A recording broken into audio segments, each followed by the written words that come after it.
नमस्कार साथियों, सुप्रभात। आपका दिन शुभ हो, मंगलमय हो। इन्हीं सब शुभकामनाओं के साथ एक बार फिर से हम आपके सामने उपस्थित हुए हैं। साथियों, जैसा कि मैं बताया कि मैं बहन और बेटियों के ऊपर आज अपने वीडियो का दूसरा भाग लेकर के आया हूँ। साथियों, ठंडी बहुत है, धुंध छाई हुई है। मैं छत के ऊपर वीडियो बना रहा हूँ। साथियों, मैं बहन और बेटियों के ऊपर वीडियो इसलिए बना रहा हूँ क्योंकि जो हमारी बहनों ने भूतपूर्व में, ज़्यादा नहीं, आज से 30 वर्ष पहले, 35 वर्ष पहले जिन कठिनाइयों का सामना किया है, वो आज दूर हो गई है। लेकिन हमें सोचने पे मजबूर करते हैं कि उसका हम फायदा कहाँ तक उठा पाए। बहनों, मैं आपको बता रहा हूँ, जो आज संघर्ष कर रही हैं या स्कूल जा रही हैं या अपने जॉब के लिए संघर्ष कर रही हैं, परीक्षा की तैयारी कर रही हैं, आप अपनी माँ से पूछिए, अपने पिताजी से पूछिए। शहरों में तो स्थिति थोड़ी ठीक थी, लेकिन गांव में बहुत ही दयनीय स्थिति थी।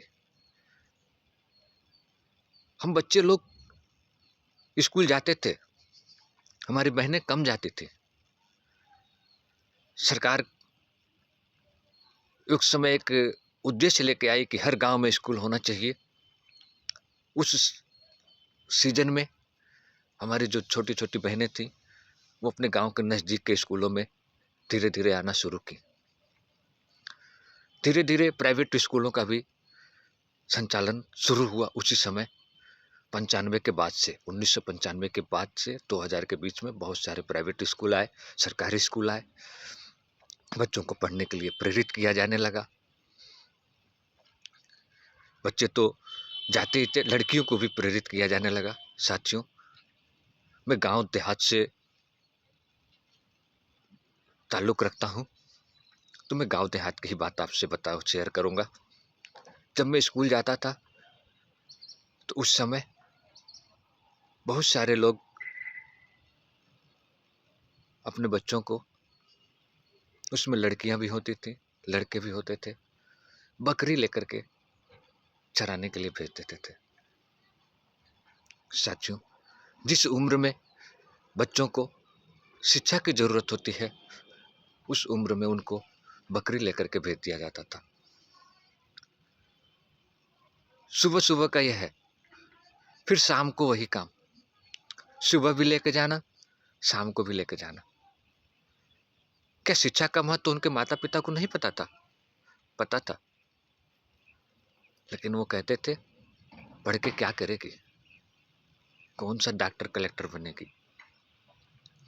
साथियों, नहीं डॉक्टर कलेक्टर बनती, फिर भी कुछ पढ़ना लिखना जानती, अपने ढंग का कोई रोजगार करती, अपने बच्चों को दोबारा शिक्षा दे पाती, कुछ तो सीखती। लेकिन नहीं, उनके माँ बाप ने बोला पढ़ लिख कर क्या करेगी। लेकिन उस समय हमारी बहनों को पढ़ने का शौक था। वो चाहती थी मैं भी पढ़ने जाऊं, हमारे भी मम्मी पापा हमको स्कूल भेजें।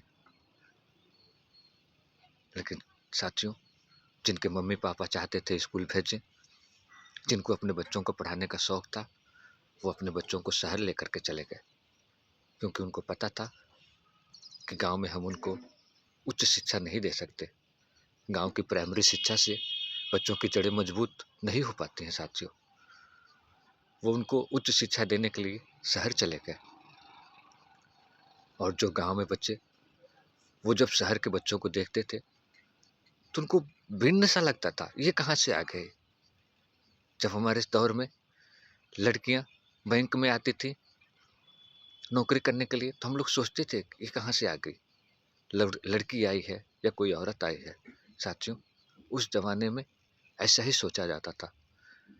एक हम लोग बचपन में कविता पढ़ते थे, बाबा मुझे किताब मंगा दो, मैं भी पढ़ने जाऊंगी, भैया के संग जाऊंगी और भैया के संग आऊंगी।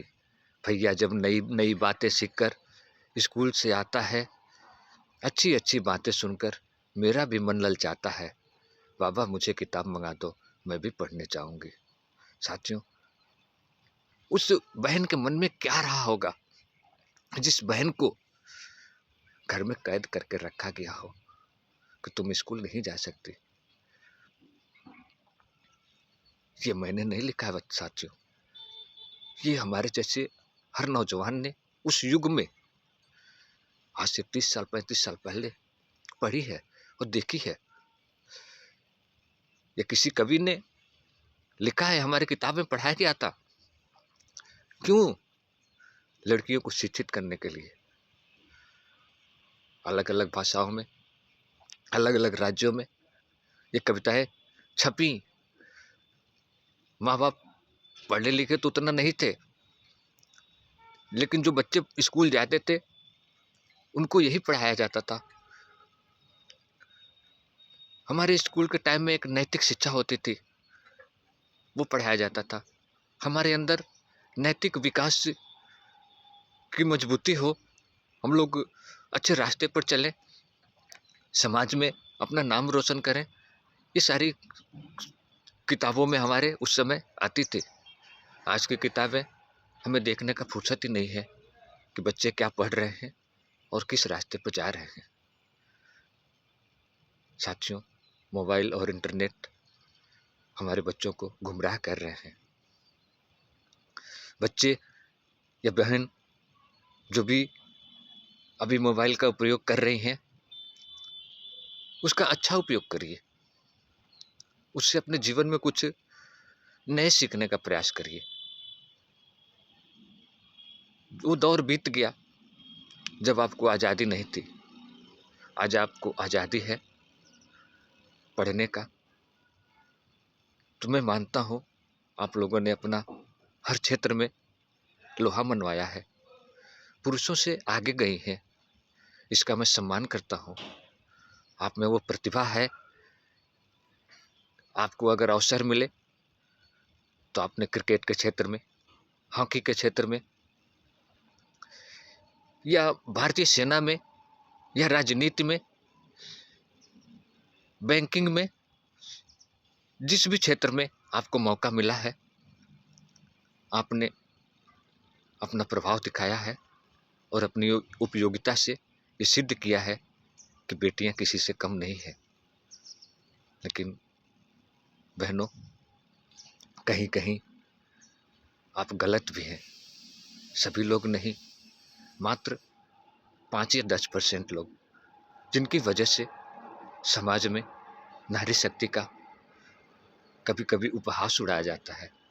ये सुन करके हम जैसे बहुत सारे लोगों को तकलीफ होती है, दुख होता है कि जब माँ और बहन, बेटी ऐसा करने लगेंगी तो समाज में क्या सीख जाएगी। किसी के भी घर के माँ बाप बेटियों को पैदा इसलिए नहीं करते हैं कि उनकी बेटी कल को उनका नाम डुबाए, उनको घर से निकलने में शर्म आए। बेटियों, आप लोग थोड़ा समझदार बनिए और कुछ ऐसा कर्म करिए जिससे आपके माँ बाप का, आपके भैया का और आपके रिलेशन में जो लोग भी हैं उनको कभी शर्म ना करनी पड़े बताने में कि मेरी बहन है, मेरी बेटी है, मेरी मौसी की लड़की है, मेरी बुआ की लड़की है। आप जब अच्छा कर्म करेंगी तो आपके साथ सभी लोग खड़े रहेंगे, और जहाँ कहीं भी आप गलत रास्ते पर चली गई, लोग आपसे नाता तोड़ लेंगे। उम्र है, भटकती होंगी, अट्रैक्शन आता होगा, लेकिन उसमें धैर्य रखना भी आपका ही काम है। बहनों, ये तो रही आपकी पुरानी बातें, जिस समय आपको स्कूल नहीं जाने दिया जाता था, फिर धीरे धीरे सरकार के द्वारा प्रोत्साहित किया गया, समाज के द्वारा प्रोत्साहित किया गया। आप लोग धीरे धीरे स्कूल जाना सीखी, और अपना लोहा मनवाया। आप बच्चों से अच्छे नंबरों से पास होती आई, लेकिन फिर भी उस समाज में उस समय उच्च शिक्षा की गुणवत्ता आपके अंदर नहीं आ पाई थी, जो आज के ज़माने में, जिसको हम लोग डॉक्टरी की पढ़ाई कहते हैं, कंप्यूटर की पढ़ाई करते हैं, इंजीनियरिंग की पढ़ाई करते हैं। ये पढ़ाइयाँ आज आपके लिए सुलभ हुई हैं। उस ज़माने में हम लोग 2 लाख 4 लाख लगा करके कोई बेटियों को नहीं पढ़ाता था। 2 लाख 4 लाख खर्चा करके, शादी करके, हाथ पीले करके उसको ससुराल भेज दिया जाता था। लेकिन आज आपके माँ-बाप आपको पढ़ाना चाहते हैं। आपको आपके ऊपर उनका विश्वास है कि हमारी बेटी पढ़ेगी, लिखेगी, कुछ अच्छा कर्म करेगी, कुछ भी नहीं करेगी तो अपना ढंग का व्यवसाय करेगी, अपने पैरों पर खड़ी होगी। आपके लिए पैरों पर अपना खड़ा होना कितना ज़रूरी है, इसका वीडियो में अभी 2 भाग बचे हुए हैं बहनों, मैं उसमें लेकर के आऊँगा। तब तक के लिए सुप्रभात, राधे राधे, जय श्री कृष्ण।